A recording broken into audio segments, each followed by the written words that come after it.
오늘 읽을 말씀은 출애굽기 1장부터 4장입니다. 묵상의 주제, 젖과 꿀이 흐르는 땅.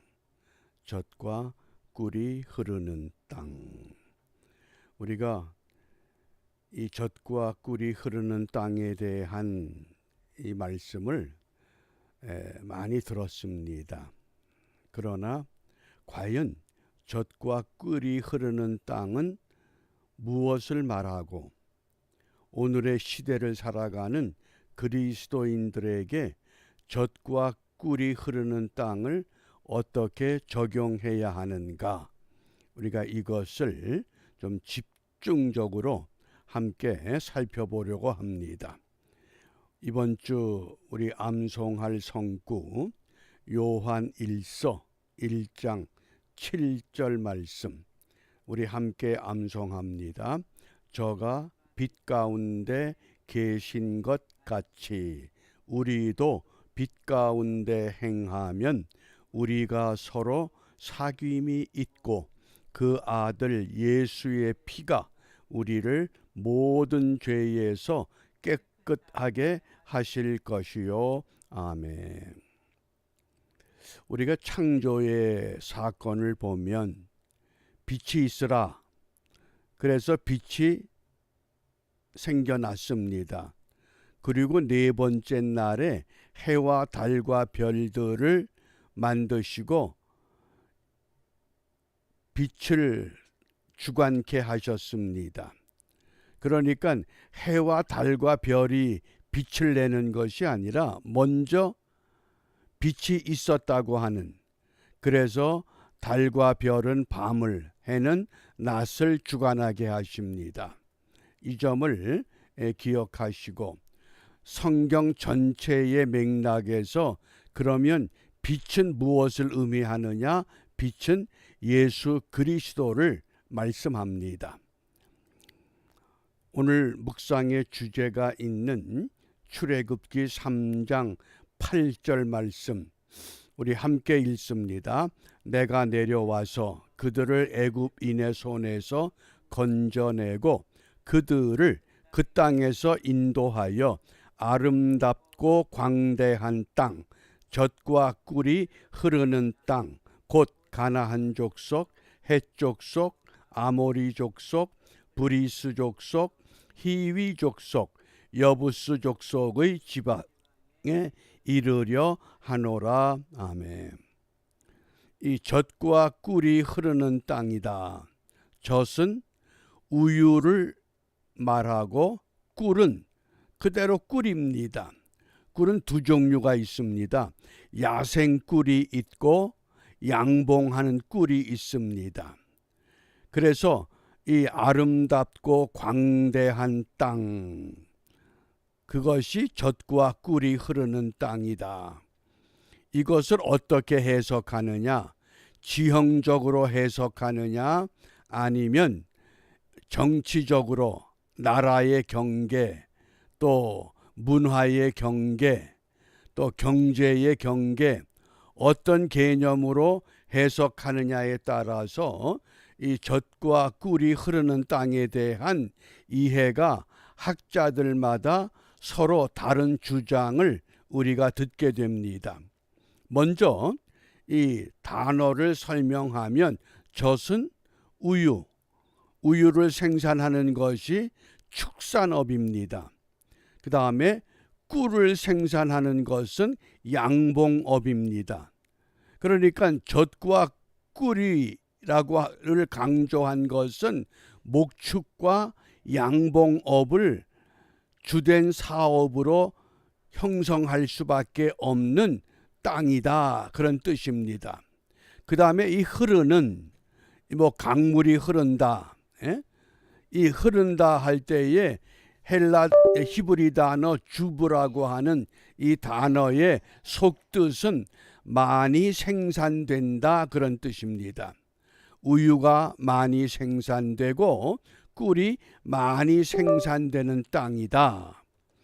이것을 우리가 지형적으로 볼 거냐 아니면 정치적으로 볼 거냐, 과연 성경이 의미하는 젖과 꿀이 흐르는 땅은 어떤 땅을 의미하느냐. 그래서 이 굉장히 중요한 주제입니다. 그 브레스테드라고 하는 성서학자는 이 젖과 꿀이 흐르는 땅을 최초로 이스라엘은 비옥한 반달형 땅 이렇게 정의를 내렸습니다. 아주 비옥한 반달형. 근데 문제는 농사를 지을 수 없는 땅입니다. 지리적인 지형적인 여건은. 그래서 이 땅의 신학이라고 하는 것, 이게 성서 신학에서 매우 중요한 주제입니다. 우리가 주로 성경은 언약의 신학으로 읽어갑니다마는 오늘 이 젖과 꿀이 흐르는 땅은 땅의 신학이라고 하는 것, 굉장히 중요한 주제입니다. 그래서 우리가 흔히 땅을 기업이라고 표현합니다. 한문자로 터기자에 업자입니다.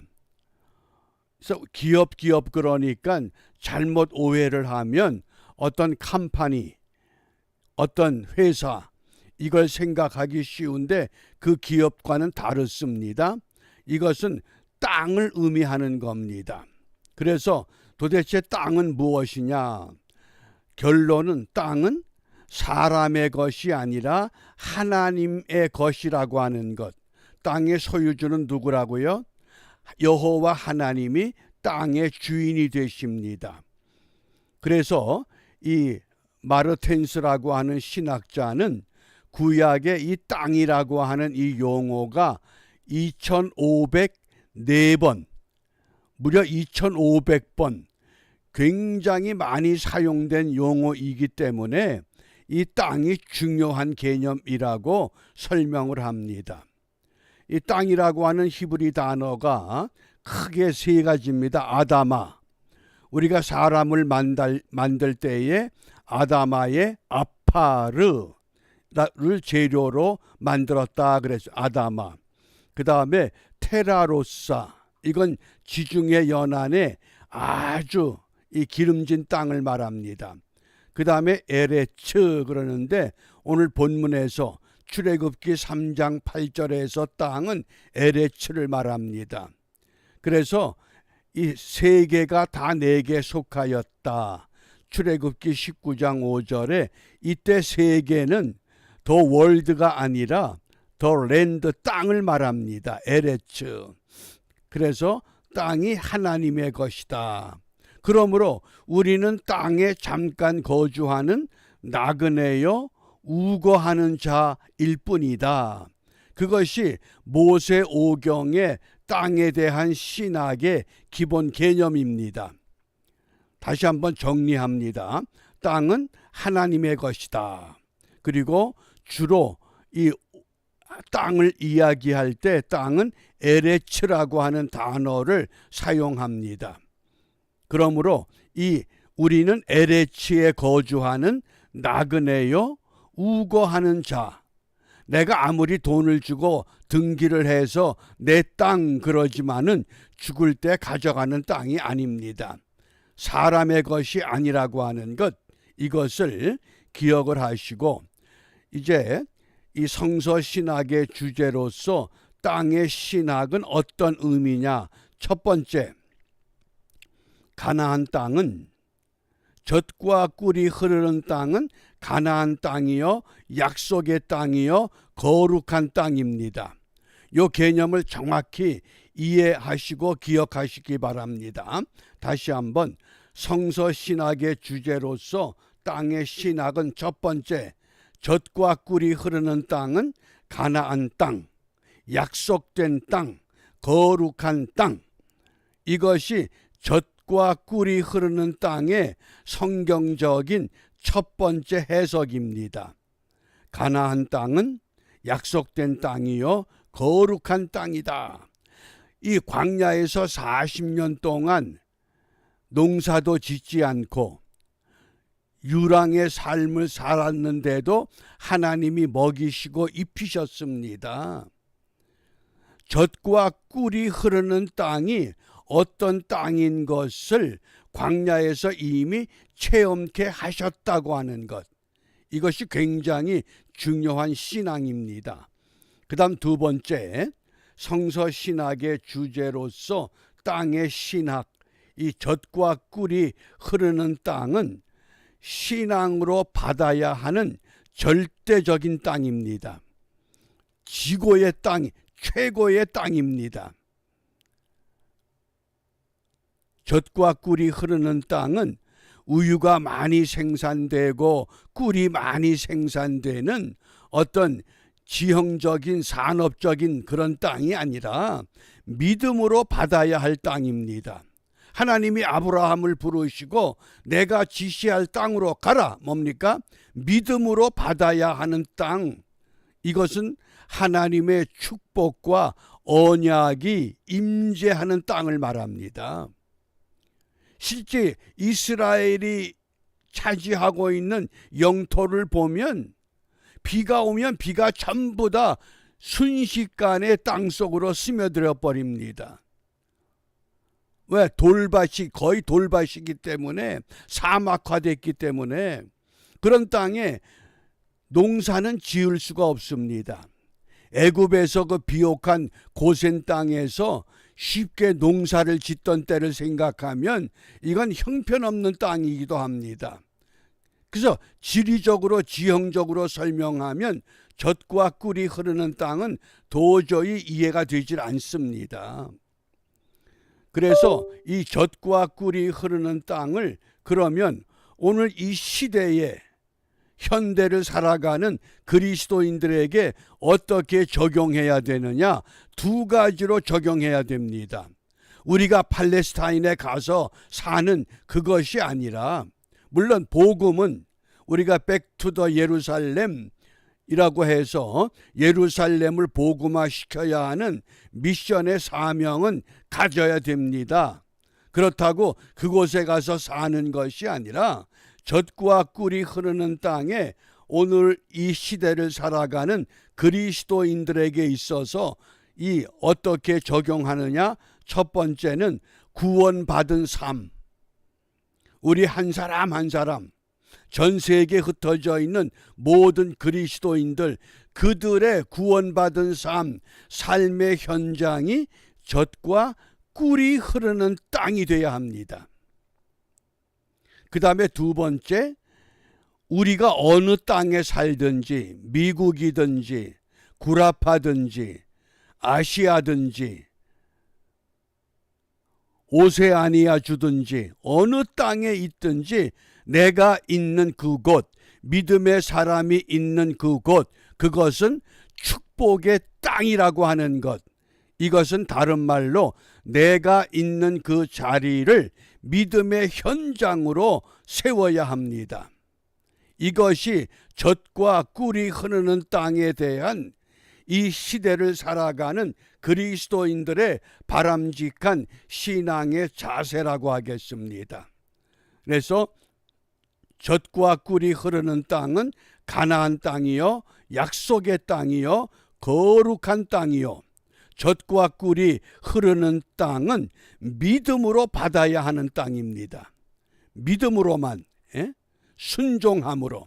그래서 그것을 오늘 이 시대에 우리의 삶의 현장으로, 믿음의 현장으로. 사람마다 삶의 현장과 믿음의 현장은 다를 수 있습니다. 어떤 사람은 화려한 집에서, 어떤 사람은 초막에서, 어떤 사람은 노숙하면서 삶의 형태가 다릅니다만은 동일한 것은 하나님이 나를 이곳에 젖과 꿀이 흐르는 땅에 두셨다고 하는 이 확고한 믿음, 이것은 변함이 없습니다. 그러니까 부자와 거지 나사로 어떻습니까? 환경이 아니라 하나님과의 약속에 믿음을 갖고, 거지 나사로는 그 부자의 대문 앞이 삶의 현장이었고 믿음의 현장이었습니다. 그러니까 사후에 부자는 음부라고 하는 고통스러운 자리에, 거지 나사로는 위로를 받는 아브라함의 품에 안길 수 있었다고 분명히 말씀하셨습니다. 따라서 이 젖과 꿀이 흐르는 땅에 대한 우리가 결론적인 성구가 신명기 11장 12절입니다.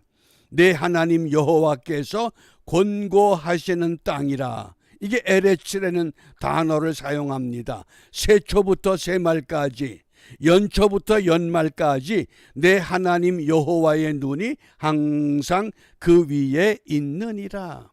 이게 젖과 꿀이 흐르는 땅, 한마디로 말하면 하나님의 도움 없이는 단 하루도 살 수 없는 땅, 그것이 젖과 꿀이 흐르는 땅입니다. 팔레스타인의 분쟁이 너무 심각했을 때에 시온주의자들 가운데서 그 지도자 가운데 한 사람 데오도르 헤르츠리라고 하는 지도자가 생각을 잠시 바꿨습니다. 우리 유대인의 본토를 이 가나안 땅, 약속의 땅, 젖과 꿀이 흐르는 땅, 이곳으로 정하고 다툴 것이 아니라 아르헨티나, 우간다로 옮겨보자, 이런 주장을 한 때가 있었습니다. 이것은 민족의 신앙 전승을 완전히 외면했던 잘못된 사상입니다. 그래서 결국은 이것이 무너지고 말았습니다. 지금도 믿음으로 그 땅을 받아야 된다. 이미 그 땅에 다른 7족속이 살고 있었습니다. 그런데 하나님이 그곳으로 가라, 믿음으로 받아야 합니다. 그것이 젖과 꿀이 흐르는 땅이라고 하는 것 분명히 기억하시길 바랍니다. 그러므로 우리가 이 아침에 무엇을 기도하느냐? 시편 86편 17절입니다. 은총의 표징을 내게 보이소서. 은총의 표징, 하나님이 나와 함께 하시는 삶의 현장, 믿음의 현장, 이것이 은혜의 자리가 됨을 나에게 보여주십시오. 그러면 나를 미워하는 저희가 보고 부끄러워하오리니 여호와여 주는 나를 돕고 위로하십니다. 이 시편 86편 17절 말씀을 우리가 기도의 성구로 삼고 이 아침에 한반도를 은총의 땅으로 회복시켜 주옵소서. 혼돈과 무질서와 입법과 사법과 행정이 엉망진창돼 버린, 사람의 손으로는 다듬어 세울 수 없는 이런 지경까지 왔지만은 은총의 표징, 왜? 우리가 믿음으로 이 나라를 바르게 세워야 하겠다고 하는 확고한 믿음의 사람들을 일으키시기 때문에 한반도를 은총의 땅으로 회복시켜 주옵소서. 이렇게 기도하며 오늘 우리는 이 뉴욕에 하나님이 기뻐하는 불낙지 교회, 불신자들, 낙심자들, 결단하지 못하고 머뭇하는 지체하는 자들, 저들을 깨워서 젖과 꿀이 흐르는 땅으로 들어오게 해야 할 시대의 사명을 우리가 갖고 있다고 하는 것, 이것을 우리 마음에 두고 오늘도 믿음으로 승리하는 우리 모두가 되시기를 주님의 이름으로 축복합니다. 기도합니다. 전능하신 아버지 하나님, 우리의 조국 자유 대한민국 불쌍히 여겨 주시옵소서. 한반도를 은총의 땅으로 회복시켜 주셔서 남과 북이 복음으로 하나 되어 세계 열방을 향한 하나님의 강력한 복음을 마지막 때에 전 세계를 향해서 외칠 수 있는 복음의 땅이 되도록 축복하시고 역사하여 주시옵소서. 예수님 이름으로 기도합니다. 아멘.